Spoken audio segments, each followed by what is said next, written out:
How do you bring wildlife back to the city?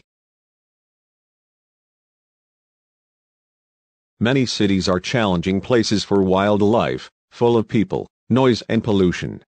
But small changes are all it takes to tempt many species to live in the concrete jungle. Urban rewilding projects are tempting nature back into our cities, from creating city butterfly meadows to building unlikely homes for deadly birds of prey. The middle of London's hectic West End doesn't seem like the likeliest location for one of the UK's rarest birds.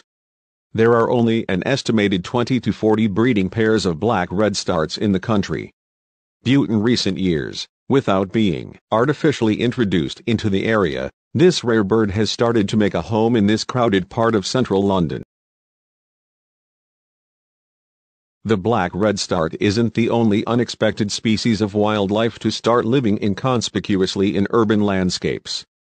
Moths, butterflies, woodpeckers and even Cerridine bats, more commonly found in rural pastures, have also been on the rise in this part of London. It's a trend growing in strength worldwide. While in New York, peregrine falcons, once nearly extinct in the U.S., can now regularly be seen diving at breakneck speeds from skyscrapers across the city. These changes are the payoff of increasing efforts to transform dense urban areas from wildlife dead spots into attractive, viable homes for nature alongside city dwellers. One new initiative is even trying to get offices to keep beehives. You don't have to completely redesign a city's layout to achieve this, says Emily Woodison, a senior landscape architect at the design and planning firm Arup. Sometimes creating pockets of greenery at sufficiently regular intervals is enough to tempt wildlife back into an area. The Wild West End project, involving 6 of London's largest landowners, is seeking to create 100 square meters, 330 square feet, of green space every 100 m. It's an ambitious objective, says Woodison. Ultimately, the aim is to create a green corridor between London's park, as well as planning more green areas. Many of the landowners are choosing to retrofit existing buildings with green walls or roofs. So far, it appears to be working. Since baseline wildlife assessment 2 years ago, several unexpected species have returned to the area, including the black redstart. One of the types of space created might include rock piles and log piles, which are great at attracting different insects and allow more natural colonization of species over time, says Woodison. Those conditions are perfect for this type of bird.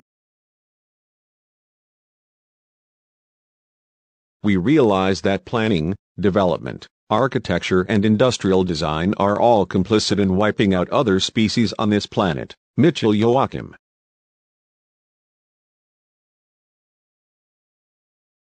Attracting rare species back to cities isn't just an idea to have, although it does make urban life more varied and interesting.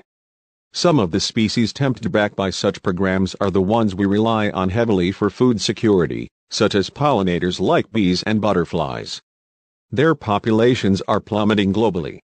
We realize that planning, development, architecture and industrial design are all complicit in wiping out other species on this planet, says Mitchell Joachim, director and co-founder of Terreform, an ecological planning and architecture firm. I am passionate about trying to restore these habitats in cities, and to instill that in how we plan our building.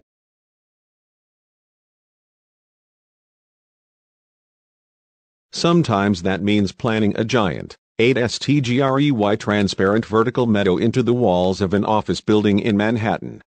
Monarch butterflies are native to North America but have been disappearing fast since the 1980s because of widespread destruction of milkweed, a plant that monarchs use while breeding. Milkweed is a highly invasive species. Humans don't like it. It can give you a rash, or take over your beautiful American lawn, says Mitchell. Building a space for monarchs in the building would be part of an effort to slow their precipitous decline. A sanctuary for monarch butterflies, to breed them, with nurseries for caterpillars and areas for the chrysalises and the adult butterflies, says Joachim. They live there for a few weeks and then they are released. To have a real impact on monarch butterfly populations, it will take more than one sanctuary. The most important thing to do is restore the butterfly's natural habitat, within the city and outside it along its migration route to Mexico, in particular by providing more milkweed. In cities, a roof garden is an obvious place to start allowing milkweed to grow.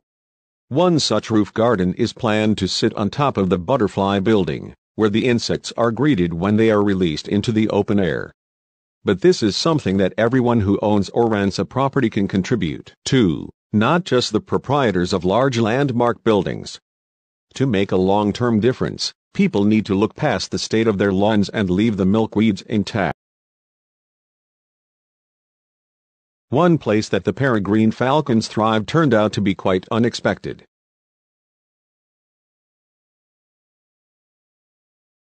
Sometimes wildlife returns to a city not because people carve out a designated space for them, but because something toxic to them is removed. The pesticide DDT, originally considered a wonder chemical, was used widely in agriculture from the 1940s. It wasn't until decades later that people discovered it was highly toxic to many species, including humans, and the U.S.'s Environment Protection Agency, EPA, banned it in 1972.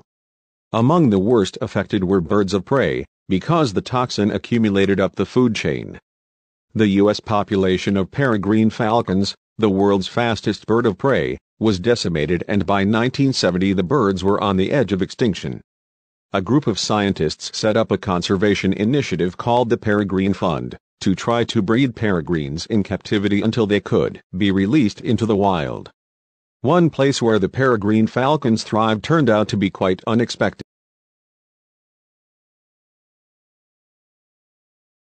They started to experiment with releasing peregrine falcons into cities, says Aaron Katzner, Director of Global Engagement at the Peregrine Fund. Not only did it worked really well. The skyscrapers provided a habitat that the birds were well adapted to, high up, with sheer drops, with spots to nest far away from potential predators like raccoons or foxes. Scientists worked with building owners to create ledges for the birds to nest on. Pigeons and migratory birds provided plentiful food. As pollution of the food chain with DDT declined, peregrine falcon populations in cities soared. Now you can find them in almost every city across the U.S., including multiple pairs in Manhattan, says Katzner. You can go into downtown New York City and see peregrines flying among the skyscrapers.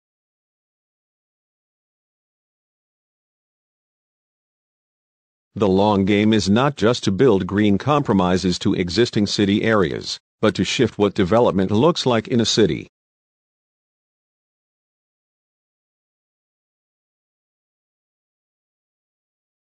Even for birds released into the countryside, there are now many accounts of them making their way to cities of their own accord, because they had become as a good habitat. As well as exciting birdwatchers, urban birds of prey help to keep down rodent populations within the cities. Urban rewilding initiatives often have multiple levels of benefit. Greener spaces make people happier, but they also help solve water drainage problems and prevent flooding, as well as provide a home for pollinators and other animals. But perhaps one of their most valuable traits is to make people feel more connected with nature and be more aware of our relationship with the environment.